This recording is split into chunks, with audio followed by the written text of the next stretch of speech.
Hey, that's pretty good. The Raptors defeat. That's a win. We're officially on the hunt for pizza.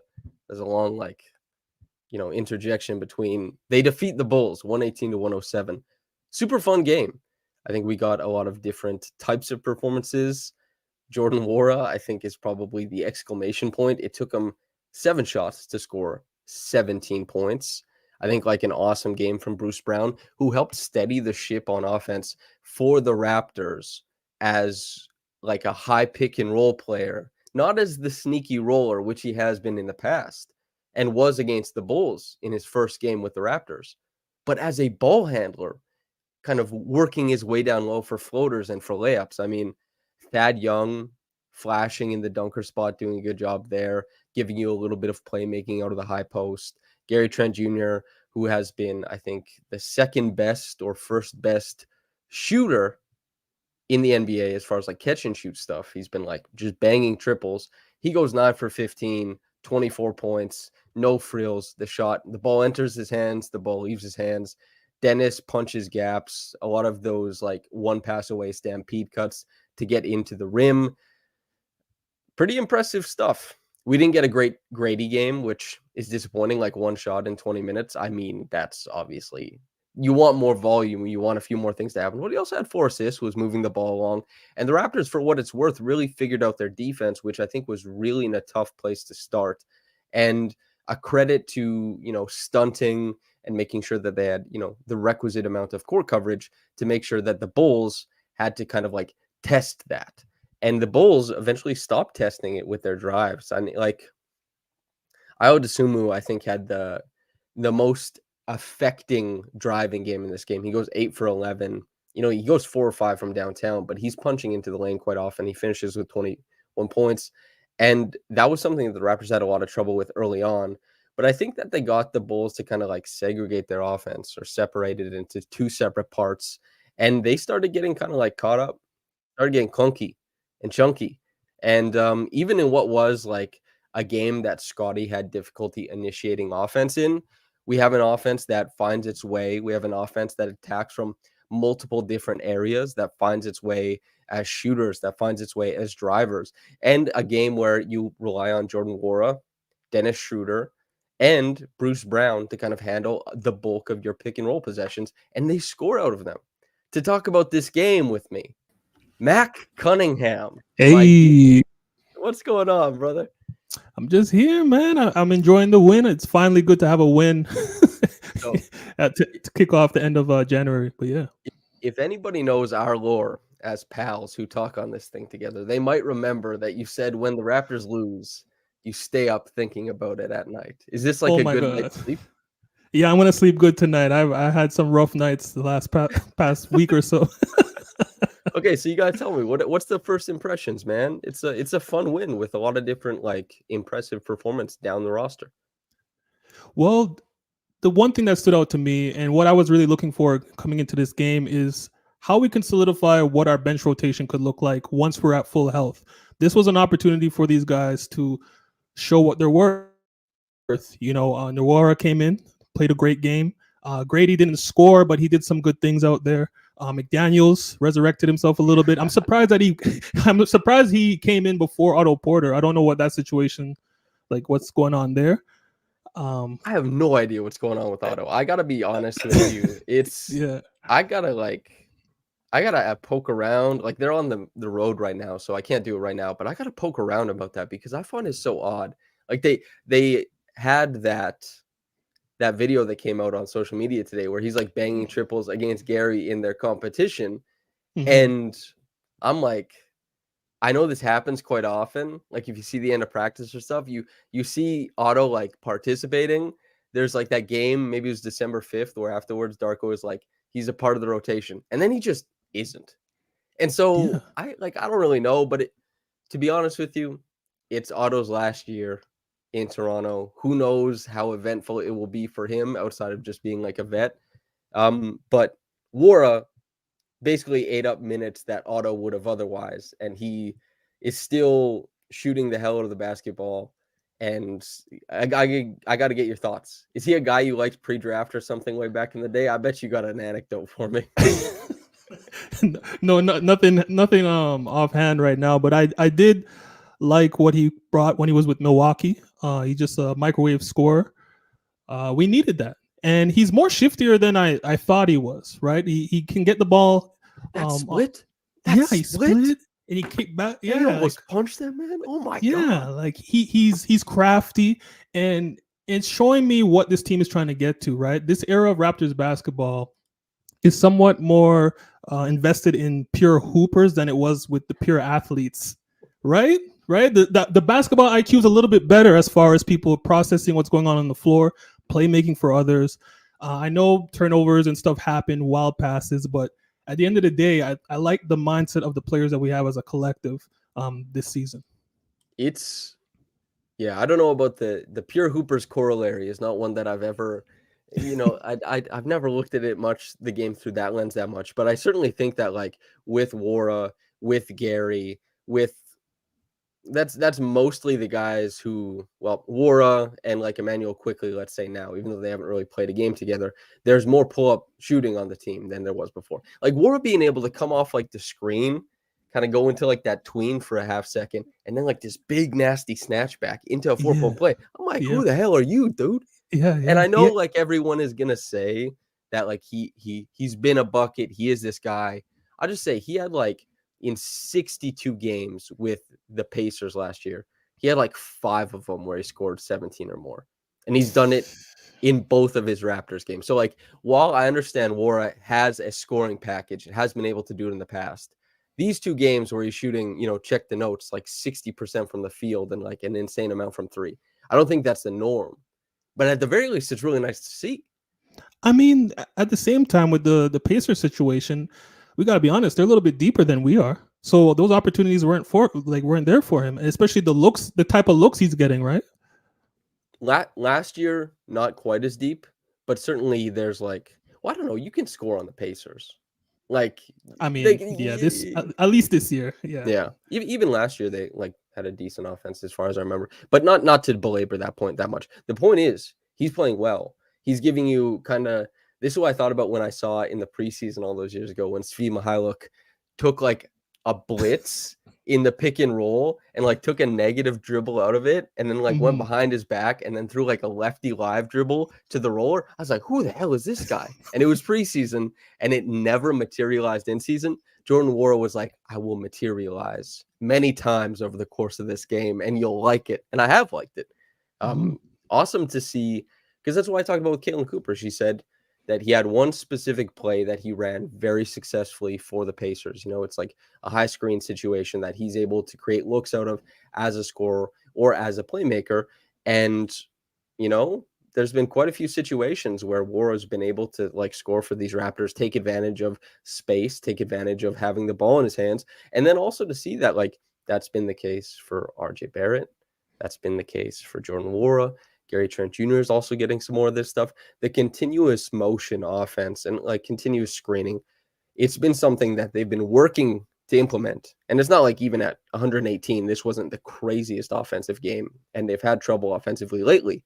It's just nice to see guys with those kinds of like fledgling skill sets who haven't been able to like super stick somewhere else and have had their spot in the rotation kind of go up and down or their usage kind of go up and down to immediately come into an offensive system and kind of punch above their weight.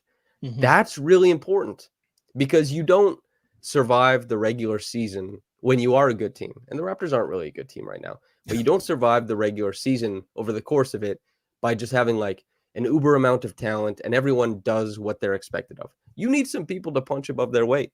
And the Raptors being able to get that kind of stuff out of Wara, out of Barrett, hopefully a little bit more out of Quickly going forward. Like, that's awesome. Big fan. Yeah, and I'm a fan of Jonte. I'm it's rough what happened to him. Hopefully those injuries don't keep mounting up. I think the back spasms is like, I don't know if it's connected to anything he's had in the past. I hope not, right? Like, because your injuries can always be connected. You really never know. But I assume this will end up okay because obviously he only got to play like 4.5 minutes, but I think that this is a game where, he could have had an impact. He didn't get to, but he has had in the past. And so, yeah, the chat is kind of going off talking about Malachi Flynn as like the pure hooper because the pure hooper is from Ball Don't Stop, who Oh, because he's the guy, right? He's the guy who like quote tweets everyone and is like, if you gave me like 5 minutes, I could fix the Lakers. Just let me sign Carmelo Anthony and Malachi Flynn and like every guy who has like a hezzy tween. But Malachi Flynn was like his guy on the Raptors. He went to his pro-am. But Jordan Nwora, the pure hooper on the hierarchy, does he rank higher than Malachi for you? I should have rephrased that. I mean, I forgot that was a bomb, like it's a meme. grenade. Yeah, it's a meme. Yeah, it's a meme, the pure hooper meme. What I meant is like their process offensively is a little bit more polished than what we had in the past. Right. I didn't mean like we're gonna come out and dribble Twee and Hezzy, pull up on everybody. He did have one though. He did have one, but it's not gonna be every game. But yeah, cross your fingers, man. In like a season that's gone the way that this season has, and like everything is in a constant state of flux, you can hope for in the doldrums some more hezzy tweens. That's kind of like when during the Tampa season when OG got like this huge ramp up, and I know we had different ideas of what that might end up looking like. And OG kind of ramped up at the end of the Tampa season and had like 60% true shooting and had like almost 20 points per game on like way more shots per game and had some like off the dribble pop. And everyone's like, what the hell? Who's this guy? Where'd this come from? It didn't end up sticking, but those flashes definitely made the end of the Tampa season more palatable as Raptors lost like 10 of their last 11 games or whatever. But yeah, it was rough. Here's a question for you. Scottie Barnes. For people who aren't aware of Mac's stance on Scottie Barnes, big Scottie supporter, as most people within the Raptors community, fan base, analysts should be. But you've been riding with Scottie for quite some time. What do you think about his process tonight? As a playmaker, he did a great job. He can analyze the floor great, especially working off the right side of the court there. The Bulls kind of figured it out in that fourth quarter. They start to blitz a little bit more with Caruso there when he was being guarded one-on-one with DeRozan. But I think I want to see him a little bit more aggressive earlier in games. It's really annoying me that I see him kind of shy away from matchups sometimes. And I think that he needs to realize that he can get to the basket almost anytime he wants in certain matchups, especially against the Bulls, right? So I want to see him get a little bit more aggressive and really impose himself earlier in games so teams can, or so his teammates can open up their shots and open up looks and have a better flow to the offense. Yeah, I think this is a game where the turnovers are quite high. Once again, I think he had 7 assists, which, some of the reads he's able to make. The first assist he got of the game was when they had like a blind double coming towards him and he read it perfectly. Like it was like he had eyes in the back of his head. And as soon as that double committed and took that final step, that's when the pass went out the other way. Perfect timing. And I tweeted about that because sometimes Scottie really does seem to pass from the ultimate point of leverage, which is a really, really impressive skill to have. But once again, we have 5 turnovers. The turnovers have been really high lately. And like even one of the ones he made, we can go back to the last Chicago Bulls game that they played where Scottie was massive, huge numbers. And they almost made a run to end up winning that game because they started going to Scottie post-ups and just letting him work from that on mismatches in the fourth quarter. He got one of those early on in the game and Thad flashed to the opposite side of the bucket and Scottie passed to where he was. And like Thad was there like a second ago, which on the court, that's an eternity. And so sometimes it's like, how is he seeing the floor? Maybe like Caruso being able to sneak up or guys kind of sitting on him making the pass up court above the break as a ball hawk. Like these types of things, even though it's 13 points on 14 shots, which is not what anybody really wants, but I'll tell you this much. It's a learning experience and in a game that they won. Like I loved, it was tough. Scottie was 3 for 11 in the first half. I liked that it was 3 for 11 instead of like 3 of 4. Get the shots up, get the shots up, see what happens, try and draw that initial response, right? So pushing for that is something that has to like keep on happening going forward. And then on top of that, it's his biggest step that he can make as an offensive initiator, I think, is kind of navigating crowded areas in the middle of the floor, especially since he's such a good touch shooter in like the Mhm. middle parts of the floor. So getting comfortable in those spots, being able to score and play make from there, I think is a big positive, even if the positives aren't coming every time out. I have a We're in the question. yeah, Oh, go ahead. sorry. What do you think of that starting lineup with that at center? Do you think it would be better for the Raptors to get Scottie at the 5 there, or do you think it doesn't make a difference? I And think maybe, and maybe get another spacer in there instead of that. so. I think that the Raptors, they need somebody who can score on the inside. And Thad can't do it as a live dribble driver, but he's a guy who shapes really well to the ball and can support drives with his motion to maintain passing windows and finish at the rim. It's why Thad has like in however many games, like he's been able to like make like 5 or 6 field goals every single time out. It's just like shape to the drive, make that little half, like that semicircle cut, right? Get to the spot, make the little floater. That's good. And then on top of that, sometimes the Raptors, whether it's with like Emmanuel Quickly or Scottie or like Gary, sometimes that they're having trouble getting like deep into the paint and they have to try and get there via like the baseline, which is where a lot of Scottie's like paint drives come from, right? The baseline, because then he can see the double coming. There's no disguise double. If the double comes low, then he's such a talented interior passer to find a guy like Thad or Jakob once he's there. And I think that the way forward for Scottie's stardom will include certainly some aspects of big man defense. Mm. But I think that it's also important to note that it probably will be in the shape of like a forward or a wing.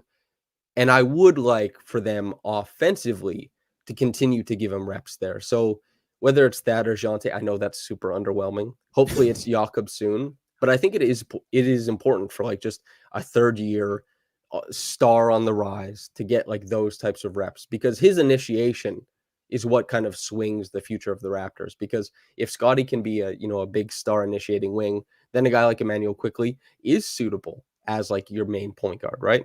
But if Scottie is a guy who can't initiate game in and game out or against every different type of defense, then you probably need somebody with like more pop and a little bit more rim pressure than Emmanuel Quickly. So you got to see what you got. I know But that's yeah, long, but tell me no, what no. you think. Well, yeah, I agree with you with the initiation part, but I think I'm leaning towards the defensive side of things, where I think he's our best low man, weak side defender. So him as the 5 on Totally. the defensive end, so he could be our initiator on offense. But then when you flip the script on defense, he's on the low side, protecting the rim. I think there's some looks there where he can contest better than Thad does, and Oh, it could get totally. us out on the break. It can get us out on the break a little bit quicker when he gets off the boards and runs us up the court. So Do you think that it makes sense for them to emulate more so, let's say, what the Nets do sometimes, what the Grizzlies were most famous for, in that their four-man is the most prominent rim defender. Like Jaren Jackson Jr. is most comfortable playing next to a Steven Adams because he gets to roam and do that kind of stuff. So I think if you kind of mimic that, which they can, because Scottie is one of like 4 guys who can like put on the Jaren Jackson Jr. suit and be like, oh, this fits pretty well. Impressive, because he's a lot smaller than him, but he's a hell of a jumper, quick jumper too, got a lot of length to him. I think that they can mimic that with Jakob and Scottie. And obviously tonight is a 0 block night, but some nights Scottie sleepwalks to like 6. And you're like, how I, the hell did this happen? I mean, he's the what in the 90th, no, 96th percentile as a shot blocker, like Oh, it's percentage this wise, like clean yeah. cleaning the glass wise. Yeah, What's he categorized under that? Is he categorized as a forward? he's a forward. Yeah, that makes sense. He's been in the like top percentile of block percentage for a long time, and like Mm-hmm. offensive rebounding percentage and steal percentage, I imagine would be quite high this year. But so 7 assists, 5 turnovers, some really good process, some like clunky process, but clunky process is all part of the path forward for a third year player, and especially a guy who many people didn't have designs on him being like an initiating wing at all. And the fact that we're already having these conversations and these types of returns about, okay, what's the process now? What does it look like when you get so much attention in year 3? You just take it all in stride. 4 of 14, 28% from the floor. Hey, tough game, but they win. I mean, And I Bruce think that Brown. Bruce Brown, let's talk about that. Bruce Brown, 19 points, 3 assists, 3 steals, 2 blocks, 7 boards, a plus 18. He goes 7 to 13 from the field. A handful of those come out of him getting downhill with a high ball screen, wiggling into the paint, and making something happen. What do you think of that, man? I mean, he's a connector, right? That's what he's known for. That's what his MO is. The thing with Bruce Brown, he plays to the level of the lineups around him. So if the team is not playing good, he doesn't stand out, right?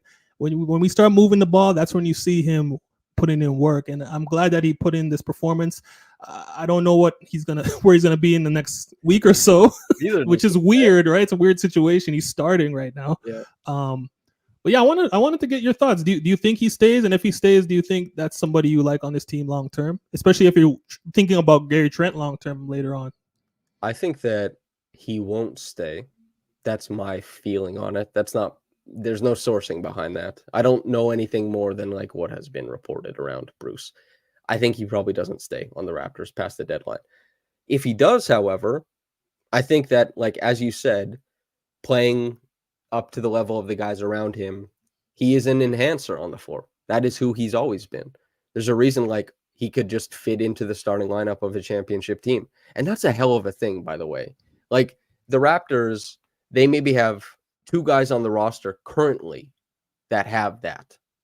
Like, Emmanuel Quickley might have trouble fitting in as, like, the lead guard on a championship winning team. RJ Barrett might have trouble. Scottie Barnes would fit, obviously, somewhere. Bruce Brown has fit somewhere. This is like a really big deal. So could he find value on these Raptors? Could he be someone that I think helps facilitate some of Scottie's shortcomings as like a live dribble driver? Like if Scottie is being gapped and he like takes that step forward, Bruce flashing from the side to get middle to kind of like alter how the defense has to defend against actions. Bruce flashes middle, Jakob seals, post entry or something like that. Or Scottie, like, if Bruce flashes middle, Scottie immediately like takes a guy into the paint, post entry. Like you can use this guy as a connective piece, however you want to use him.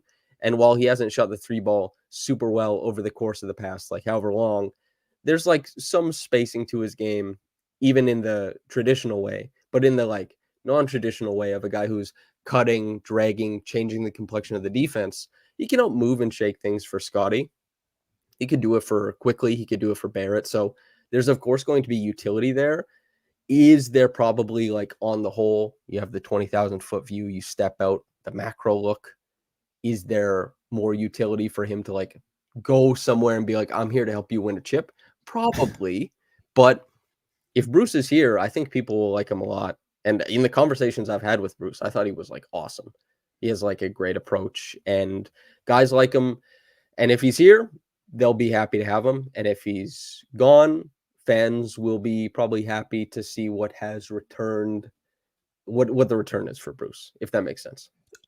Are you able to speak on who you think would be here after the deadline or who's gone? Sure, I can say that. Let me see. I think that Chris Boucher and Bruce Brown get traded. Those are who I think will no longer be here. How do you feel about that? Did you want it? Did you want that going a different way? Yeah, I was interested to see what you think about Otto Porter, but I guess his value's not up there yet, right? Like, what are you really gonna get? Well, Otto, unless you trade him back to the Warriors. Otto is just such like it's like throwing a dart in the dark. You really don't know. Like it could land somewhere on a dartboard even, but it could just like be in the ocean or something like that. This is a really weak metaphor. I'm just letting you know. No, I understand. but the Otto is really tough to project because you can't even know what his market is because he's not being talked about because he doesn't play. And his play could be totally related to, we see this happen with guys like Nicholas Batum, for example, right? Like Batum was a guy who's like, oh, I'm not playing at all. And then he goes somewhere, he's got pop, he's got juice, Mhm. he fits in really well. I suspect that is the case with Otto Porter Jr. There was a commenter early on who said that they're not playing Otto so they can keep him healthy. I couldn't say that, obviously. I wouldn't say that or report that or anything like that. But from like the fan perspective, that's like a fun little conspiracy theory, sure. But yeah, I don't think Otto is somebody to get from the fan perspective to get excited about trading, because like you might just be like trading a guy Just to and like what's coming back, because that's the exciting aspect of like trading a guy, right? For the fans, is like, ooh, who do we have now? What does the team look like? And if it's Otto, it's like we have the 59th pick in the draft or something like that, which I mean, maybe it is. It could be something different though. You know what I mean? That's kind of my, I guess, POV, if that makes sense. I guess if anything were to happen, he would have to be packaged with, I guess, Boucher. I don't want to see Boucher go. But it makes sense. Yeah, I quite like Chris Boucher. I think there's been like probably like 5 or 6 big articles I've written over the past maybe like 2.5 years that's kind of trying to shine a light on his, underrated impact, especially when the Raptors have been able to go on like winning streaks. He's been a big part of a lot of those, and his ability to kind of like fill in the front court when it was necessary, his ability to like go on a run of 3-point shooting that helped buoy the Raptors when a lot of other guys weren't shooting the three that well, was really underrated. And the fact that when the Raptors had good stretches defensively, he was a part of a lot of those. And he has been just kind of like this guy that they've thrown into lineups, and he tries to fit in wherever they need him. And he's not so diverse that he's able to, make it work wherever he goes. He's not that good and that diverse, but he's diverse enough and good enough to try and have it work sometimes. And I think that's a really impressive aspect of Boucher's game, and underrated to some degree. I think he isn't a one-note player and never has been. And he certainly had his failures at the NBA level, but I've liked Boucher a lot in his time as a Raptor. Whether that continues post-trade deadline, I guess we'll see. But yeah, I mean, maybe he might be around. It's tough to say. Let's see. Well, we can keep it on the game. We could like backload the trade talk, unless you're like really wanting to talk trades. Like No. Because you could say for the live show. Give me this. Give me this. We got 20 minutes. Or the Great White Hope, Grady Dick. Just so everyone's listening, Mac predicted the Raptors pick 2 years in a row, which is pretty crazy considering like Scottie was a really tough pick to predict. And the even crazier one, I was on the live. We were doing a live draft show, and I talked to Mac about Koloko. He's like, I like Koloko a lot. Yeah, Koloko is great. And he, from 33, he called a shot like Babe Ruth. I couldn't believe it. But anyway, you're big into the draft. Tell me what you've thought of Grady. We'll skip the first little bit of the season. Tell me what you've thought of him recently. I think he's a little bit more comfortable finding his spots. I think what the Raptors were doing early on with him was just tucking him in the corners and protecting him. But now they're realizing like, hey, we could use his movement a little bit more. Even if he doesn't get a shot off, it can bend the defenses, and we can actually get looks for other guys. And he's good at finding the open players. So I wish his shot was good earlier on, so we could see how it would look with Pascal and OG in the mix, right? But it is what it is. He's a young player. He's going to develop, and I'm interested to see his growth throughout the years, because he does a little bit of the things that you can't really teach. And once he gets that 3-point shooting, because that's what he's known for, once he gets that down, we can have a really solid piece to our rotation for years to come. Here's a good question from Mixall Qual that says, do you have any insight into G League success versus NBA potential, in particular like Grady Dick versus Javon Freeman Liberty? If you have any insights on this, if you have any thoughts, I'll let you go first, Mac. What do you think? I mean, G League success, we're thinking about Boucher, who was the MVP and G League Defensive Player of the Year in the same year. He was box office. He told us. he was everything. Isaac Bonga looked like Giannis at times. You know what I mean? So if you're really good in the G League, you can be a rotation player in the right situation. but it's not really a scope to find out if you're going to be a superstar or a starter in the league or something like that. But yeah, there is value in the G League for sure. There's definitely value there. And I think that there's something, Blake uses this term, he calls it quad A, because Blake covers baseball as well. And you go from AAA to the majors, and a quad A player is somebody who kind of like is too good for AAA, but can't really make it work at the major league level. And there are some guards like Pierre Jackson or something like that. There's just been like crazy electric guards who kill the G League going back to the D League, who never could make it work at the NBA level. And there are some players like Grady, who is, the term I used on the Raptors show, multiplicative, in that he helps, and he's an enhancer, like we talked about Bruce Brown. He helps enhance the players around him. He plays really well off of other guys. He just needs to have the shot going. And his shot is easier to translate because of his immense size. He is a white shooter. Every broadcast that talks about him makes the same point. He's like insert white shooter that we've seen before. It could be Corver. It could be whoever the hell you want. Kispert, McDermott. Sure. Yeah. Whoever you want to call him, it could be him. He could be any number of white shooters. And then on top of that, he's big. So his shot, the quickness of it, isn't as much of a thing. His finishing at the rim or lack of like vertical pop, his measurements become more important, because there are a lot of elite athletes at the G League level who don't have like measurements. There's a lot of elite athletes at the G League level who don't have the touch or shot making or processing. There's a lot of guys who have elite processing and touch and all this stuff, but don't have elite athleticism. Usually a guy like Javon Freeman Liberty, what you're waiting on him is basically like, for Javon, is can he make reads to give you a bunch of like playmaking pop next to his scoring pop? Because I think people are worried about his size as a combo, and they say like, he has size enough to be a point guard in the NBA, but he probably doesn't run the offense efficiently enough. He probably doesn't get to his own shot or create for others efficiently enough. Whereas Grady, the expectations of his role are not nearly as lofty. And neither were Chris Boucher's or Pascal Siakam's, for that matter. Fred VanVleet's weren't, but he was so good as like a table setter that he was able to kind of like jump into that role when DeLon Wright got injured too. So it's about the role that's available for you at the next level, how easily you're able to fill that. And like, there's a reason that a lot of the guys who find success out of the G League are not necessarily guards. And a lot of the guys who find success out of the G League, if they are guards, they're usually like a no frills guard, like Gary Payton II, for example. I mean, Caruso was killing it in the G League back in the day. And he is like a no frills guard too. It's like a guy who is like going to give you a bunch of defense and is working on his, his shooting a little bit to give you utility there.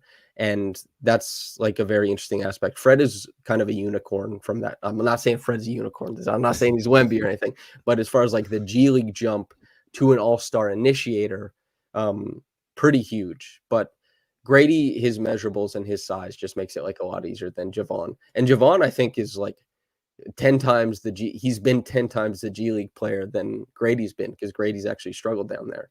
Javon is good every time he plays in the G League. But I mean, the pathway right now for minutes for Javon is not really as clear as it is for Grady as well, because you have Kyra Lewis that you need to see what he is too down the road. I think Kyra is like in a very similar spot to Javon, to be quite honest with you. I think like the organization views them very similarly. And yeah, Grady also, like, it's not necessarily politics, but it's like, how much have you invested into one of these players? Javon is like a two-way player. That means that they have a ton of flexibility and they don't have to give anything. But like, Grady was the 13th overall pick. They want to see something there. And let's talk about what we saw tonight. 20 minutes, only got one shot up. He's usually pretty good at getting shots up. I'm going to be honest with you. Like, he's not gun shy, and I appreciate that. But he gets 4 assists. He ends up as a +2. Last game, he was a +19. This is the guy who wins minutes or what, Mac? I mean, he plays hard. There goes a joke right there. Hey. But yeah, he plays with effort, and that's what you want to see from your young guys. Don't get discouraged from missing shots. Make sure you're making the right reads. And I don't know. This game was underwhelming for him, because I think he was on a little bit of a streak, and it kind of just hit a little bit of a speed bump. But I think next game, I think he'll polish that back up and get some threes down for us. Fingers crossed. Fingers crossed.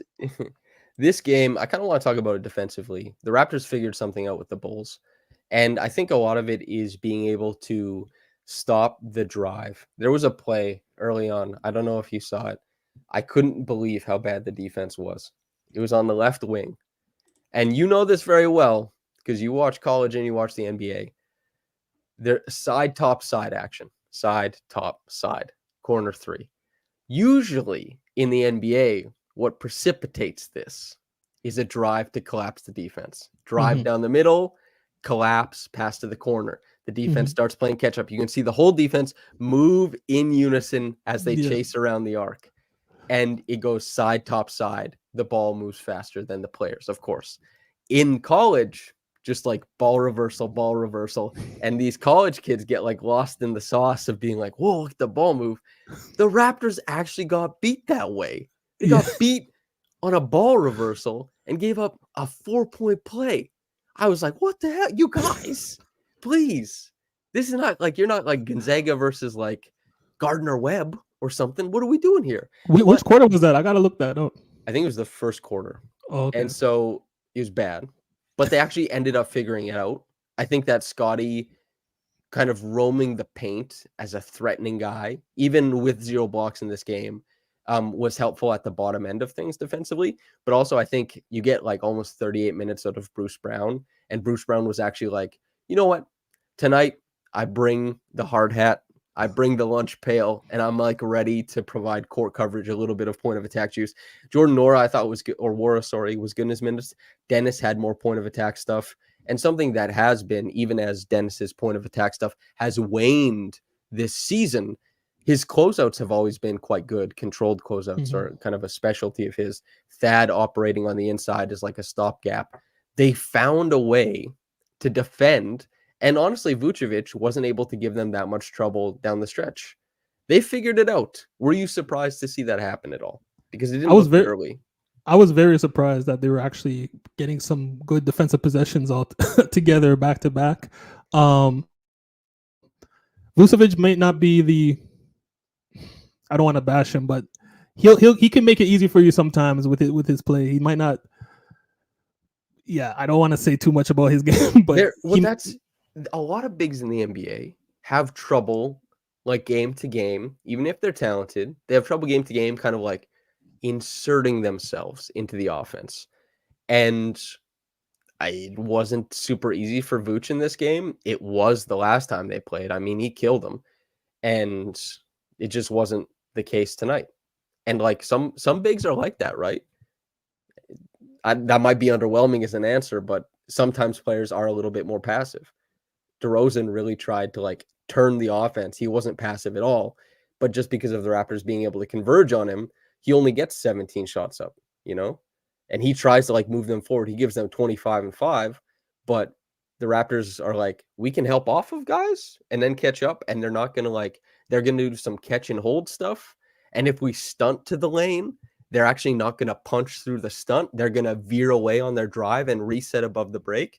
And the Raptors are like, if you guys aren't going to like pose any threat off the bounce, nobody's going to be man enough like Ayo Dosunmu. Actually, I'm parroting a harmful stereotype there. I don't mean that. But if nobody's going to take that chance there, then we're just going to like try and maintain the shell. And they shoot 34% from 3. The Raptors, they figured it out. I was pretty happy. It was decent. How did you feel about the rebounding? So did they fix it overnight? I have to find it. There was a Keeks tweet. Tell me what you think about the rebounding while I go dig around for this. I mean, it looked like we're a little bit more assertive as far as getting to the boards. I don't think the Bulls gave us much pressure, and I thought they would have, because they're one of the best teams not giving up offensive rebounds and being good defensive rebounding team. So I thought that was going to really bury us this game, especially with Drummond out there at times. And it didn't really impact it. It didn't really impact the game that much. So I was surprised. Okay, we have the stat. Raptors are 1-9 in their last 10 games without Jakob Poeltl. In the last 10 games, they are 30th in rebounding rate, 29th in defensive rebounding, out-rebounded in 7 of the 10 games, 30th in opponent paint points, 27th in opponent field goal attempt, and field goal percentage at the rim. Basically, what the what the Raptors have had is a defense that is just like, whatever you call them, that you work at the airport, right? And there's the guys with the things are like, come on, Yeah. bring it in, bring it in. I don't know if they're like airport ushers or Come whatever, on in. but they they've been allowing a lot. And in this game, they didn't allow nearly as much. You still allow 27 free throws, yes, and it wasn't like an inordinate amount I of mean, it's three-pointers DeRozan or though. something. That's true. And DeRozan, he'll be able to, and that's not even necessarily his free throws are necessarily like he gets all the way to the rim. It's like What he generates. Yeah. Yeah, he's able to generate those looks out of the mid-range. Coco says air traffic controllers. Is that the person who's on like the computer? Because I'm talking about the people who are on the runway. I'm not sure what it is. I think But that anyway, is them, with the things in their hands. Yeah. hell yeah, I thought it was like the person. I'm thinking of like Breaking Bad. The dad who was like on the computer and the airplanes are converging. I don't know if you watched that show, but anyway, that was Jordan Nwora as he went towards the rim and almost dunked on it. Oh my gosh. I stood up. I'm like, oh, he should have got that, man. Yeah, you've probably had this happen to you before. I reference, pickup hoops too often on this podcast, but everyone forgive me as I do it again. When you get that bounce, you get you're going and you get like the bounce, and you start getting, and you're like, oh, I got the bounce. And then you're like, I got to do something with the bounce. I know that's what he was thinking. I mean, it looked impressive. I know it was a miss, but he got up there. Like, if he didn't get fouled, that would have been a flush. So, and Grady tried it the game before. He tried to get a putback on somebody the game before. Right? A Grady dunk is a really big deal. Like, really, really big deal. Yeah. But I'll tell you this much. To close the book on the defense, let's say. The Raptors, they gave up a decent amount of rim attempts over the course of the first half of this game. They're able to nip that, figure it out to some degree. And they finished this game not being the absolute worst in allowing rim frequency. Not good, but not the worst. And they're able to score efficiently. They're able to find their way to buckets a lot of times by being able to manage the middle of the floor via being able to attack from a lot of different places on the floor. And this is not something that the Raptors have had a bulk of options being able to do. Like Jordan Nwora in this game, Jordan Nwora is not better than OG Anunoby. That just isn't the case. The New York Knicks have won OG's minutes by 3,000 points since he's arrived as a Knick. They're almost 40 points better per 100 possessions with him on the floor. I think the Pacers are 30 points better with Pascal. Go ahead. I think OG leads them in plus minus, and he's only been there 14 games or something. Yeah. Like a small amount of games, something crazy. Right. So Jordan Nwora is not better than OG as a player. He is, however, better as a pick and roll ball handler and better in closeout situations, which means that if they do send a double at Scottie and there is a twisted defense responding to those guys, Jordan Nwora is a guy who can elevate that back end type of play. Dennis Schroeder is the guy who can elevate that back end type of play. Gary was just banging triples. So that's all good stuff. Gen X Mike says marshallers are the guys with the wands. So that's what I'm going with. A marshaller. That's what the Raptors have been lately. Thank you to Keeks for providing us with the statistics. But we have a question from Nesta says, what's a bigger deal, Grady or Kyle dunk? I mean, white guys have it easy. I don't want to make it that easy for Grady. This is stolen value. Kyle's 6 foot tall. Actually, Kyle's not even 6 foot. He had a put dunk in the All-Star game though. Yeah. It's Kyle for sure. I think Kyle, yeah. I think that's a bigger deal. I personally would be really pissed if I were Kyle or Grady hearing that. Because I'm if I'm Grady, I'm you think it's as impressive for me to dunk as the guy was 6 foot? Standing reach, he probably has 15 inches on him. 15, that's 15 inches of vertical. Yeah. Okay, so I'll say that much. And then from Kyle's point of view, I'd be like, why are you trying to give this guy credit? He's 6'9". You know, you've offended everybody, Nesta. No, I'm just kidding. I don't want to be hard on you. Here's a question that we can debate because this is a hot topic for debate. I finally started showing the comments on screen Oh, from nice. Z. Scottie looking sus as a go-to scorer in isolation? Question mark. That's the question. I'm going to leave you to answer that one off the dome. What do you think? I think he needs to lean more into his post ups. I think Sure. he's not really confident in his ability to take people off the dribble.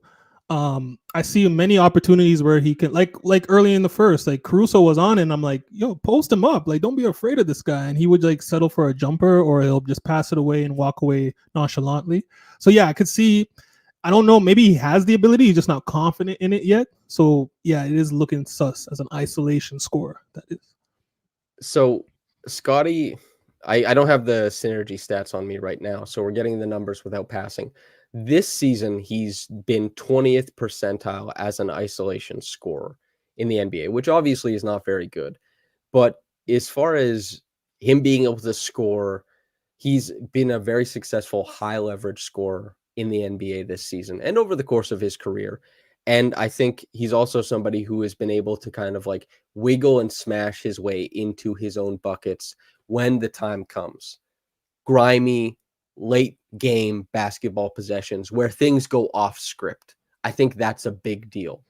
However, running an offense over the course of a full game, I think is being able to repetitively create an accessible advantage to make the defense, to compromise the defense repeatedly. This is why like guys like Damian Lillard and Tyrese Halliburton have been the and Luka Doncic have been the authors of some of the best offenses of the past however long. Those aren't the best players in the league.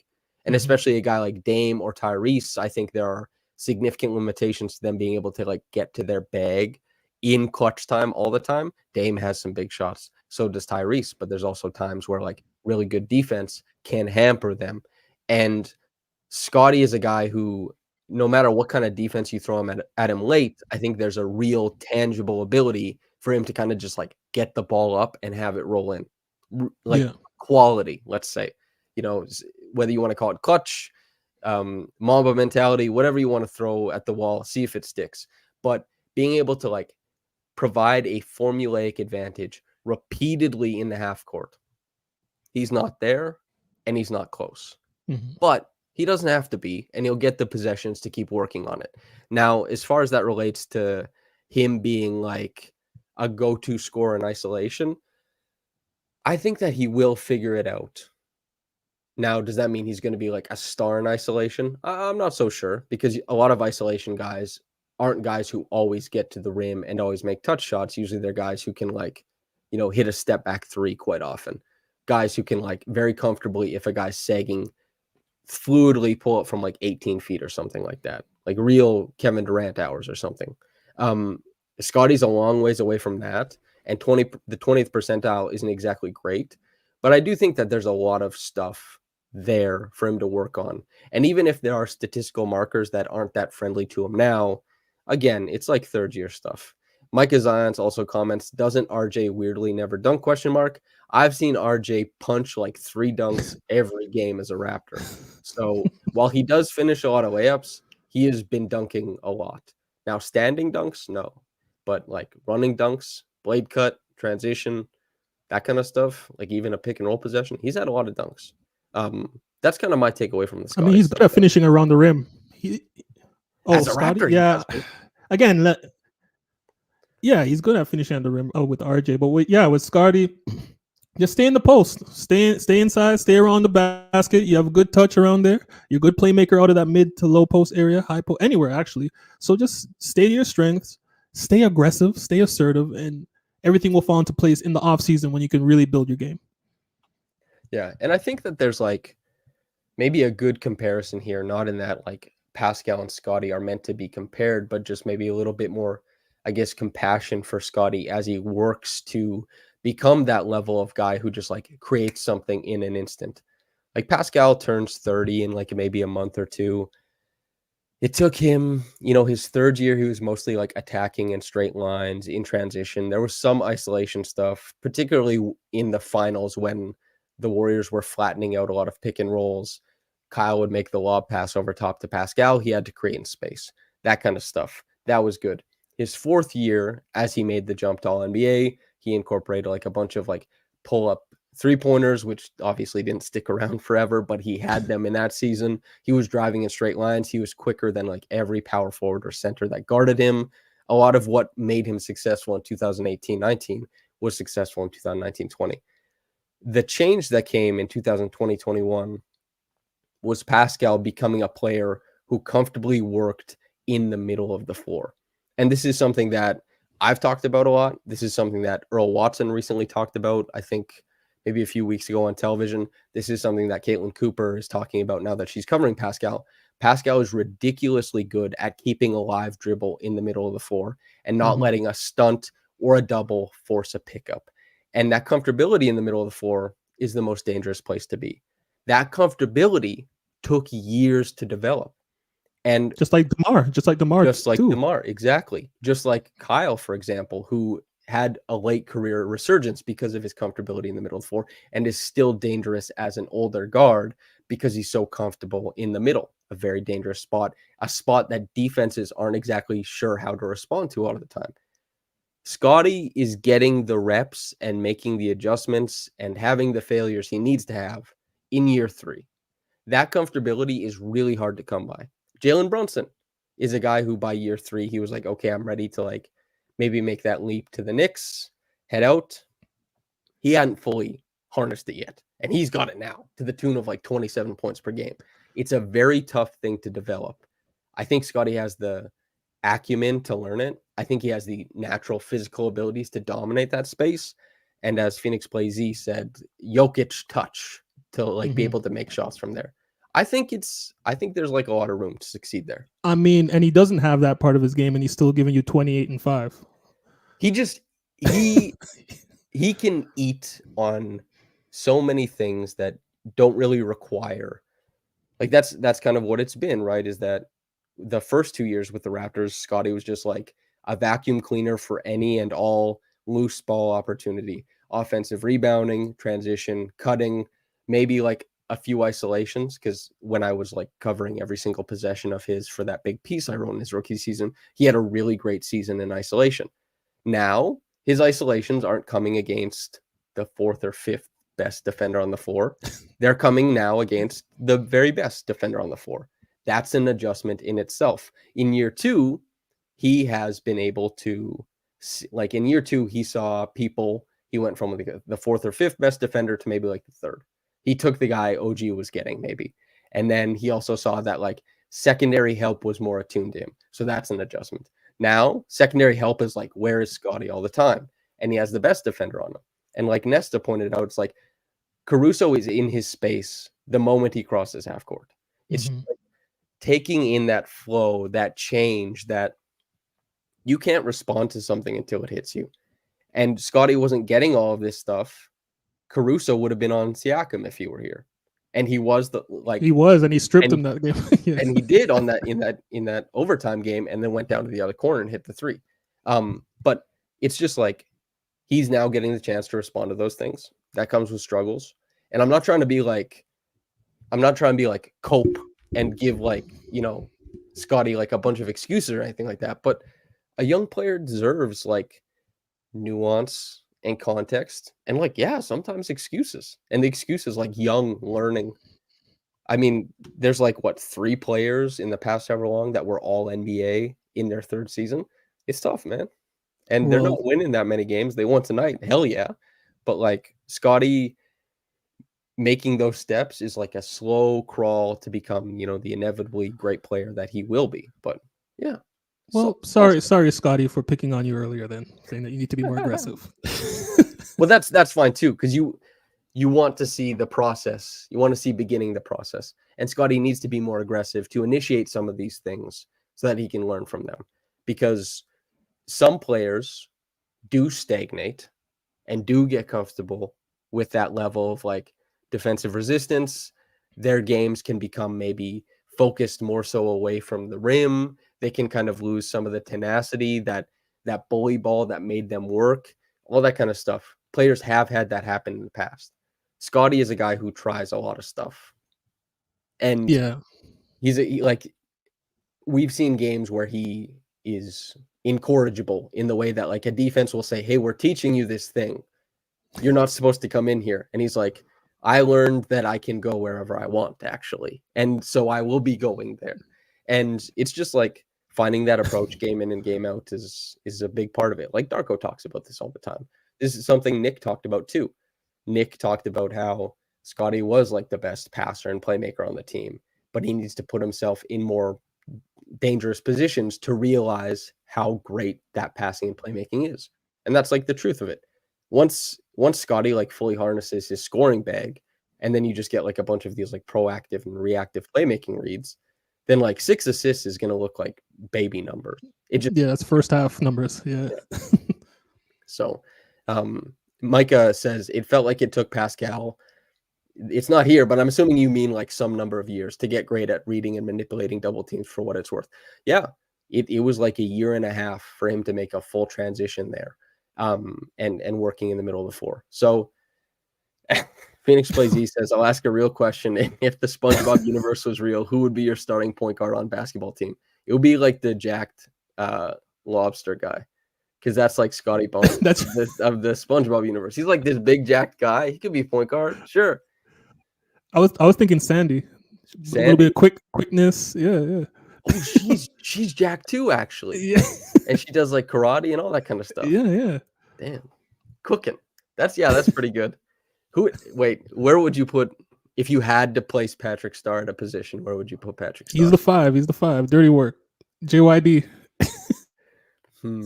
That's like, you know how they say like some big men don't like basketball, they just force them to play it? I feel like that would be like Patrick like Star at the 5. You know? Where you put him, on the 3 and tuck him in the corner? He would be really good in college because he'd never have to leave the paint. Like there's no 3 seconds. Yeah. He could just like, hey, SpongeBob. No, okay, I'm not doing Patrick. Not here. We've been here for about an hour. Mac, is there anything else from this game or the Raptors season? Since you haven't been on in a little while, we should actually do like a full weekly podcast at some point soon. Richard Pilsky, I actually have to respond to this. I'm surprised Scottie never really developed a turnaround fadeaway, being such a Kobe fan. Now, correct me if I'm wrong. Does he not like have it? Like he hits faders. And like, I guess not as frequently as he should, maybe.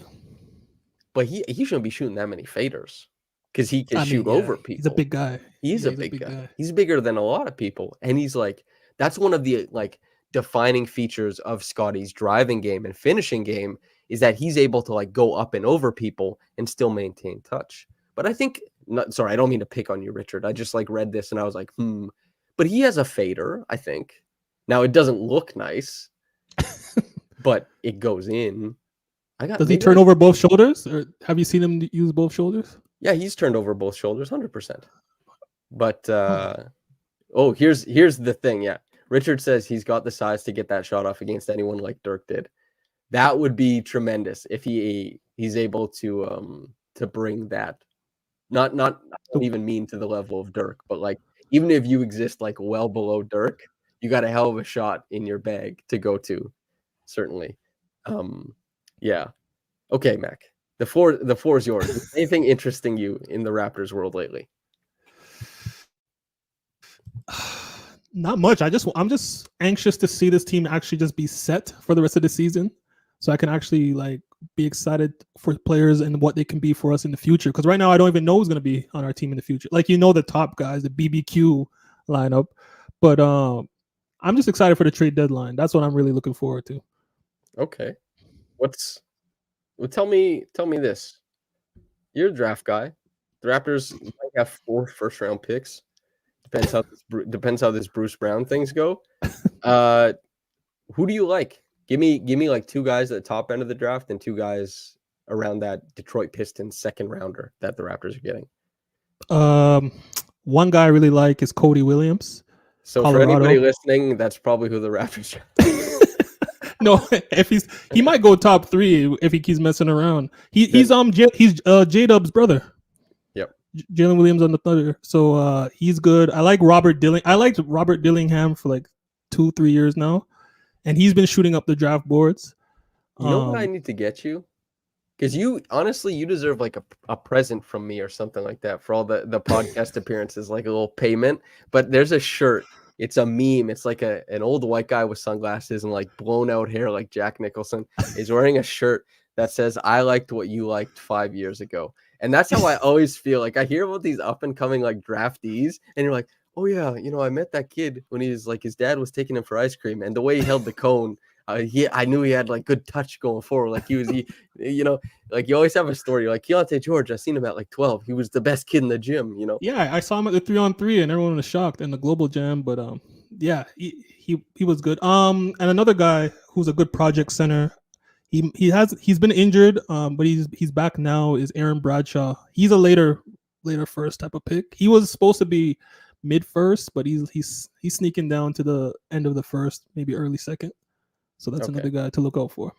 Oh yeah. There's a lot more, but I'll come on for your draft stuff, and yeah, we'll go in depth. I hope you're ready for that, because that's what I do every season for draft stuff. I just rely on the scout friends who actually do the work. I say, I've seen a couple minutes of these guys, maybe a couple games. What do you think? But do you find that like scouting, you get most of it, or let's say this? What percent of your scouting insights heading into draft do you find come from March Madness? Maybe like I like to scout before March Madness, and then I just watch March Madness and have fun. I'm like, oh, there's that guy, there's this guy, there's that guy. I don't like to wait for that moment, but do performances sometimes like solidify something for you? You're like, oh yeah. I mean, definitely. Noel, I really like Noel. When he was in the tournament, and he was just small. I didn't think he was going to be an NBA guard at that time, but he has a skill. You never know. But yeah, the performances do stand out, but again, usually the guys who stand out in March Madness are the guys everyone already knows. I kind of like try to find the guys who are on the come up more often than not. So yeah, that makes sense. Let's say this then. One more thing before we get out of here. We're at Summer League together. Big shout out to the Vegas pals. Did you see anyone at Summer League that you think might be underrated on another team? Let's say it is like Otto Porter Jr. going out the door, or maybe it's like one of Chris or Gary or Dennis or Bruce or whatever. Are there guys around the league who you're looking at? Like I know Craig Porter Jr. is somebody that Josh really liked at Summer League and still likes. I know that Vince Williams is a guy that like Josh really liked and still likes. Are there guys that you saw at Summer League that you're like, maybe if the Raptors could get this guy without having to pay too much? Is anything hanging out there as far as like the trade deadline angle? Yeah, nothing impactful, but like I didn't see him play, but it was I always was intrigued with Bruno Fernando as like a third center, somebody who's athletic and protect the rim. Nick Richards, he's not really a Summer League guy too, but that's somebody I liked. Man, there's a few. Daron Sharp. I'm thinking all bigs because we lost Koloko, but I'm thinking Daron Sharp. He former teammate of Scottie Barnes. Yep. Scottie, the film I watched on Scottie in Florida State when he faced Daron and he guarded him like it was not like he was guarding the point guard, switched onto Daron, shut down Daron, ran out, and that's when I'm like, okay, this is the guy. This is like Ben Simmons on drugs. So that's why I felt like when I saw Scottie play in college. But yeah, a young big who hasn't really gotten a shot. I think we need to target that in the trade deadline for sure. Cool. Well, that's interesting because a lot of different people have, they're like, well, should we be targeting big? Should we not? What does that position look like? Big. There you go. You have your answer. And maybe because some people think like it's a lot easier to tank if there's no big there. It's a lot easier to lose minutes when, you go down the stat sheet again and say the Raptors allow the most rebounds, they allow the most rim pressure, they allow all this kind of stuff. But that's also, I think, tangentially related to. Also, I want us to keep our pick. I want us to keep our pick this year. You're not Team Convey. Here's my thought process. Wait. Wait. Let me ask a question first. I have to preface this. Okay. Convey 2024 off the books. You want to keep it. Convey 2025. do you think that they will be bottom 6 next year, and you think it becomes 2 seconds, or you want it to convey next year? So this is what I'm thinking. Because from my understanding, if we get our pick this year, it's top 6 protected next year, right? Yes. Okay. So my thought process is you get your high pick this year. Right. You build your team up, sign Nick Claxton. You do the do the little things to better your team. Then that pick that you give the Spurs next year is 18 to 22 pick instead of it being 7 to 10 this year. Because we're not gonna go that far if anything, right? 18 to 22. That Next would mean that the Raptors are probably next year. Let's say they hit the home run of signing Nick Claxton. They would be like 18 to 22, somewhere from like the 6th seed to the 4th seed. Do you think they can make that big a jump? 6th seed is attainable if you make the right moves, right? There's some teams that are on their way out. There's some teams that are aging. GMAC, okay, let's go. If you make the right moves, right? It's a clean slate, right? And we know this team is this year is kind of a wash. We were losing when we had our best roster. Totally. Right. So does it make sense to give up your pick this year that's going to be top 10, or does it make sense to give a pick next year that could be in the mid first? Okay. We have like 160, 170 people in chat. Okay, wait. Phoenix Plays East says 18 to 22 is play-in, not a top 16. There's 30 teams, 6 in each conference. 30 minus 12 is 18 to 22. That's like top 6, right? Okay, anyway. So what I want to ask, we have a lot of people watching. Who Alexander Sarr, a lot of people ask about. What do you think about Sarr? Because I mean, he kind of fits that that new age player. Remember, like with Wemby and Holmgren, and I know the Godfather is Porzingis. They're that type of player that's like I call them UFOs, right? Because they provide space on offense and they take away space on defense. Like a UFO, space UFO. I'll tell you this, alien. Yeah. So this thesis got one of my friends hired by an NBA team. It's called floor shrinking and floor spacing, and like the really. Yeah. Oh, well, you're onto something. So that's yeah, I'm onto something with that theory. So I think he can turn into that. Now he's not as good a shooter as a Wemby or a Holmgren, but the touch is there that you would hope that he could develop into that type of player. And this draft has a few of those type of guys. This upcoming draft. So I want us to get in there and try and get one of those guys early in the draft, solidify maybe 4 out of the 5 of our starters, work the free agency because we're gonna have some cap, and see how it goes. Okay, noted. For anybody who really enjoyed Mac, Running Off the Screen podcast. I don't listen to very many podcasts. As people know, I've openly been like, guys, I don't listen. But Mac, I will listen to. I learn a lot from Mac when I talk to him and when I tap into his stuff. As far as do you want to just go ahead and plug whatever you'd like to plug firstly? I mean, yeah, it's the Running Off the Screen podcast. This week I'm going to do an episode about the trade deadline, kind of like a primer, give you guys trade scenarios, and yeah, it's a audio experience. I add some music, transitions, clips, weekly clips. It's a kind of a fun little experience to listen while you're working out, cleaning, driving, whatever you want to do.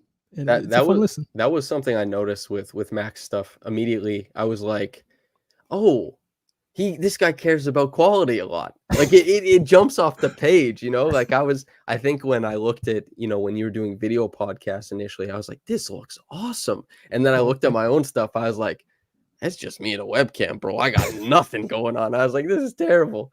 But yeah, that's interesting.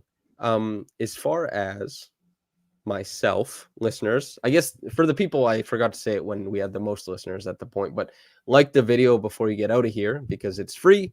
It helps out the algorithm, all that kind of stuff. But if you're interested in coming and listening to, a wide variety of basketball opinions, and you're interested in like all of the trade slop, etc., February 6th, downtown Toronto, Rivoli.